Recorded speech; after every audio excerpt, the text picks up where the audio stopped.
안녕하세요. 청래한의원의 이진혁 원장입니다.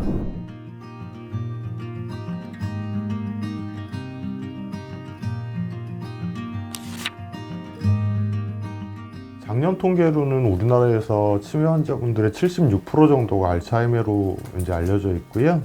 20% 정도 환자분들이 이제 혈관성 치매로 알려져 있으세요. 그리고 두 개가 혼합된 경우들도 많이 있기 때문에 96% 정도가 결국 알츠하이머하고 혈관성 치매고요. 그 외에 이제 다른 치매들이 한 3~4% 정도를 차지하는 걸로 알려져 있습니다. 알츠하이머 치매는 제일 먼저 기억력을 담당하는 부분이 손상이 오거든요. 최근 일들에 대한 기억들이 좀 빨리 없어지시는 편이에요. 그래서 그 냄비를 불 위에 올려놓고 나갔는데 잊어버렸다, 그런 상황들이 많이 나타나세요. 건망증하고 조금 차이가 나는 점이 뭔가 하면, 냄비를 올려놓고 나갔다가 타는 냄새가 나면 놀라시잖아요. 알츠하이머에서는 본인이 올려놓은 걸 잊어버리세요. 그 문제 자체를 잊어버리시는 것 같다면 알츠하이머 초기라고 생각하셔야 되고요. 중기가 되면은 이제 판단력 저하라든지 시간이나 공간에 대한 감각이 떨어지세요. 집에 찾아오는 게 힘들어지신다든지 현재 날짜나 계절에 대해 가지고 잘 모르시게 되는 상황이 생기시게 되고요. 말기가 되시면 1에서부터 10까지 센다든지 거꾸로 10에서부터 1까지 세는 것 자체가 불가능해지십니다. 말기까지 가시게 되면 뇌의 다른 부분들도 손상을 받기 때문에 움직이는 것 자체도 힘들어지세요. 계속 누워 계신다든지 그런 상황이 생기게 되고, 그러니까 그쯤이 되면 후기가 됐구나라고 생각하셔야 되는 거죠.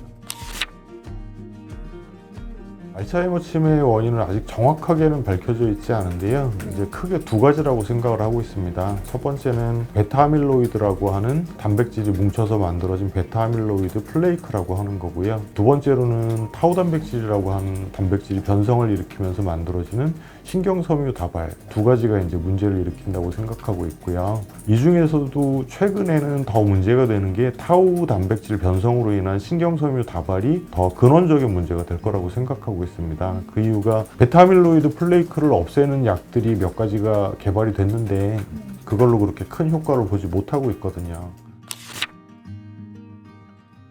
이런 변성 단백질들은 나이가 드시면서 조금씩 생기게 되는데요. 잠을 자는 동안 뇌 청소 작용이 있어요. 그 청소 과정을 통해서 이제 배출이 돼야 되는데 깊은 수면에 드셨을 때만 작동이 되는 시스템이거든요. 그러니까 스트레스라든지 그런 문제로 수면 장애가 나타나시게 되면 오랜 기간 동안 노폐물 청소가 안 되면서 이제 문제가 시작이 되시는 거죠. 그리고 머리를 많이 쓰지 않거나 몸을 많이 움직이지 않으시면 천천히 노화되는 거죠. 그리고 노화 속도가 빨라질 수 있는 거고요.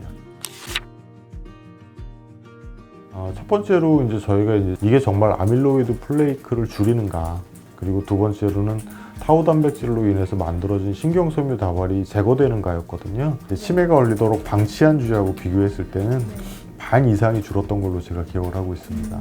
그 다음에는 베타아밀로이드 플레이크를 만들어내는 효소를 차단하는 걸로 결과가 나왔고요. 일단 만들어진 베타아밀로이드 플레이크나 타우 단백질의 신경섬유 다발을 없애는 효소들이 있습니다. 그런 효소들을 활성화시키는 걸로 나왔기 때문에 예방이나 치료나 증상 억제가 모두 가능한 걸로 이제 판정을 받았었죠. 그래서 결과적으로는 저희가 했던 실험동물들하고 이제 비교를 했을 때 기존 양약보다 조금 더 효과가 좋은 걸로 이렇게 나왔고, 베타아밀로이드나 타우 단백질 제거는 이제 그 기존 약으로는 이루어지지 않는 거였으니까요. 깜짝 놀랄 정도의 결과였다고 생각을 하고 있습니다. 그 논문이 이제 SCI 저널에 올라갔었으니까 적어도 실험 자체의 그 정확도나 공평성에 대해서는 인정을 받지 않았나라고 생각을 하고 있습니다.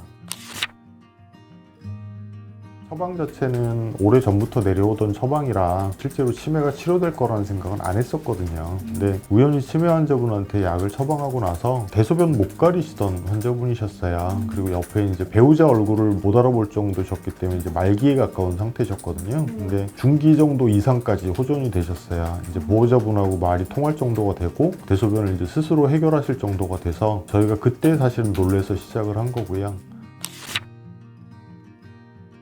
저는 제일 많이 추천드리고 싶은 게 운동하고요. 그 다음에 독서, 그리고 사회생활입니다. 독서를 하실 때는 가능하면 다양한 분야의 많은 단어들을 접하시는 게 좋아요. 그렇게 했을 때가 뇌가 훨씬 활성화되거든요.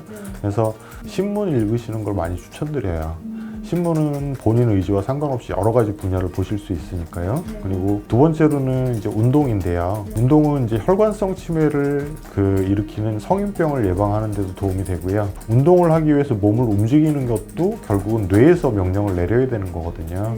그러니까 뇌를 계속 쓴다고 생각하시면 되죠. 또 하나는 이제 사회생활인데요. 외부에서 사람을 만나고 얘기를 하고 그 사람들과의 관계를 생각하는 모든 것들이 뇌에서 정해지기 때문에 사회생활을 하시는 게 치매를 예방하는 데 제일 많이 도움이 된다는 얘기들을 많이 하세요.